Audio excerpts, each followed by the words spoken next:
Harley is saying he expects Arsenal to bid to PSG to try and invite Arsenal to bid to force Liverpool to up the price. I think that's a perfectly logical position, and I did sort of think that that was on the cards until this latest bit of information that Barcola only wants Liverpool. But you never know. You never know. I know better than to say for certain. Walter White, thank you for coming over. I think you said the other night when Anfield Index it was your first time joining us over there. So it's been a whirlwind journey for you, but you're here, and thank you very much for being here. And Gags, welcome, Gags. This is it. This is the show that we've talked about doing for so long. I don't know that they are as different as they sound right now, if that makes sense. Scarlet's microphone is just making her voice sound different. But look, thank you all for being here. We will try and get through as many of the comments as we can throughout. Lola, I think we should do another shout out to Ian Katz because he's been very active in the comments section. I just don't know who he is.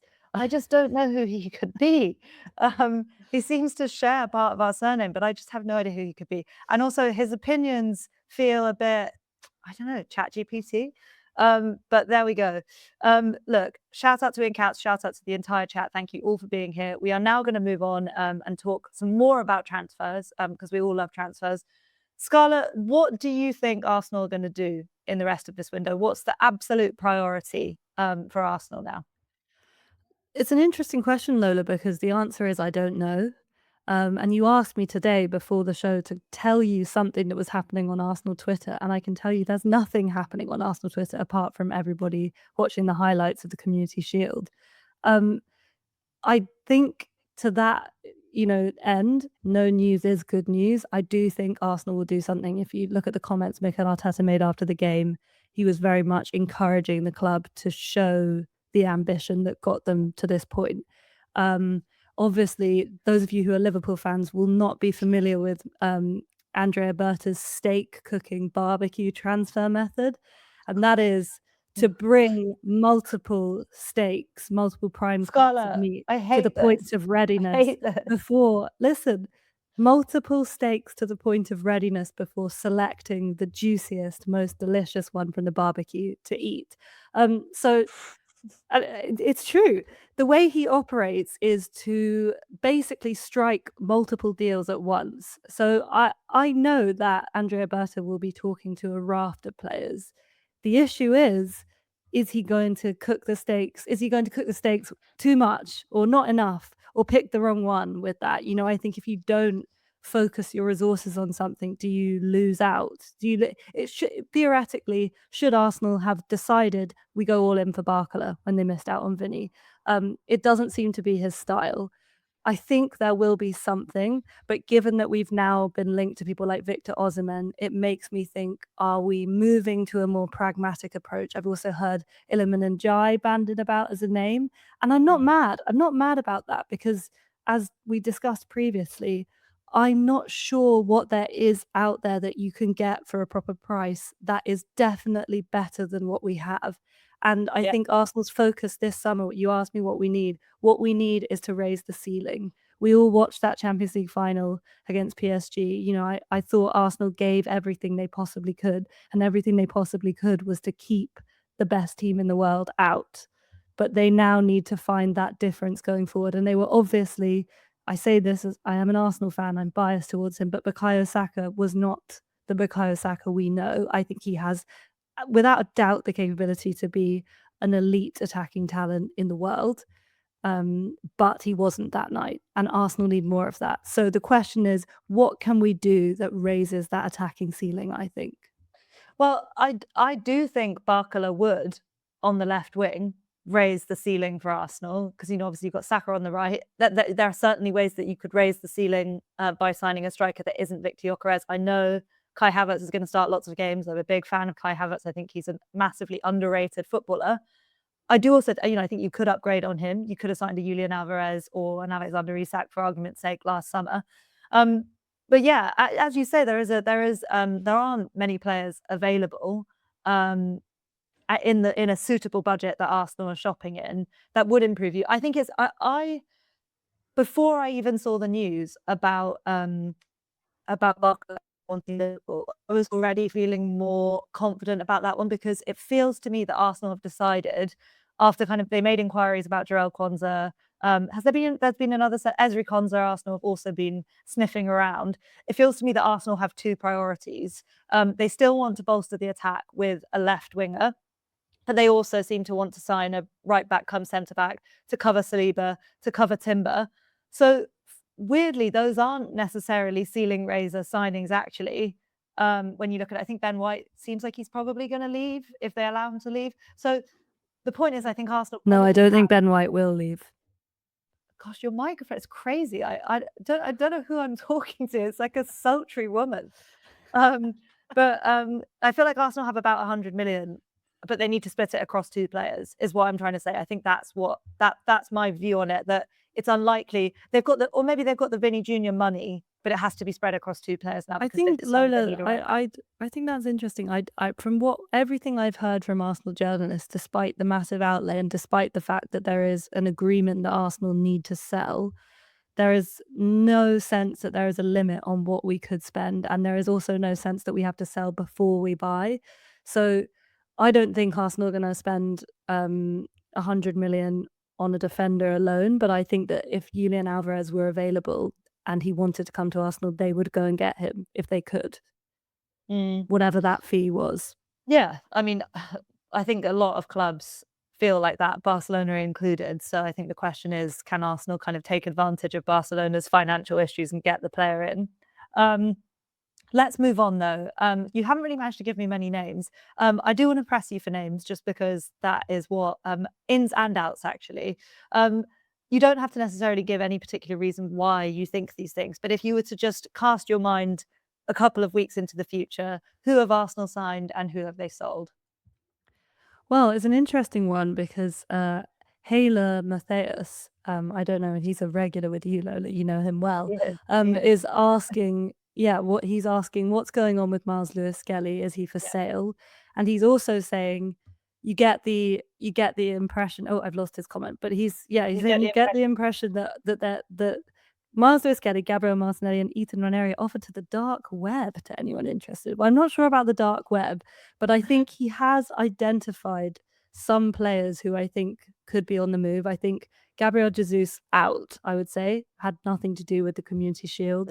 Gabriel Martinelli out, again, wasn't in the squad, which to me is the most significant and emphatic sign we've ever got that his time might be up. Because I think a lot of people, as much as I sort of hoped we would depart happily from him, he's a champion, he's done so much to bring us to this point. I think there was a part of me that thought we could very well start the season with him, and we could have done worse. But in a way, I'm happy to see the club be decisive there. I think Ranieri as well is one that who will go. Miles Lewis Skelly is an interesting one because we saw this thing that he was being offered out through intermediaries. And then again, this is a very Arsenal fan lens, but he scored a goal against Como and very pointedly, when players celebrate and they make a point through their celebrations, held up a love heart to all four sides of the ground. And then obviously there aren't really sides because it's round. Okay, he did a 360 love heart to the ball, but to the Emirates Bowl. Yeah, it's a bowl. It's great. It's a great bowl, a Champions Bowl.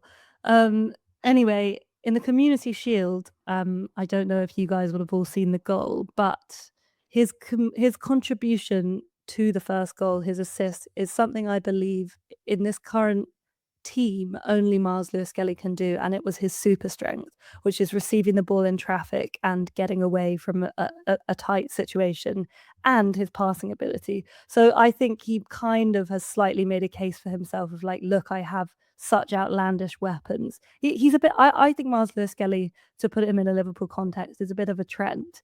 He's somebody who comes with almost as many pitfalls as he does advantages, but his strengths are so specific and so outlandish that you almost can't say no to him. Do you know what, Scarlet? I actually think that's not an outrageous comparison. I think that's quite a good comparison, actually. And the only thing I think with Lewis Skelly is I just saw in passing Arteta's comments after his celebration against Como, and Arteta didn't offer any particular reassurance. that they definitely want to keep him. I suppose it would take a massive offer. I think it's a real shame. It's a real shame that there's a possibility that Waneri and the Skelly could leave the club. I suppose you could, on the one hand, say it's a reflection of where Arsenal are at, but everything in football is cyclical, and a big reason why Arsenal have got to where they've got to, having climbed the mountain after all these years, are Emil Smith Rowe and Bukayo Saka. Hale End. Hale End is what started this whole thing. So yeah, I find it a shame personally that there isn't more of a route to playing more football for these young guys. And I hope that if Arsenal do sell them, that it's a little bit like what Liverpool did with Jarell Quansah, which is effectively it's a permanent loan and you've got a buyback clause. So just very briefly, before we wrap up on the transfer chat, what do you think of Jarell Quansah, and do you have any interest in seeing him in an Arsenal shirt? Lola, I do not want Jarell Quansah. I butchered his name even. It's confusing because there's a Quansah and a Quansah. And part of me thinks maybe Andrea Berta just got confused about which player Mikel Arteta wanted.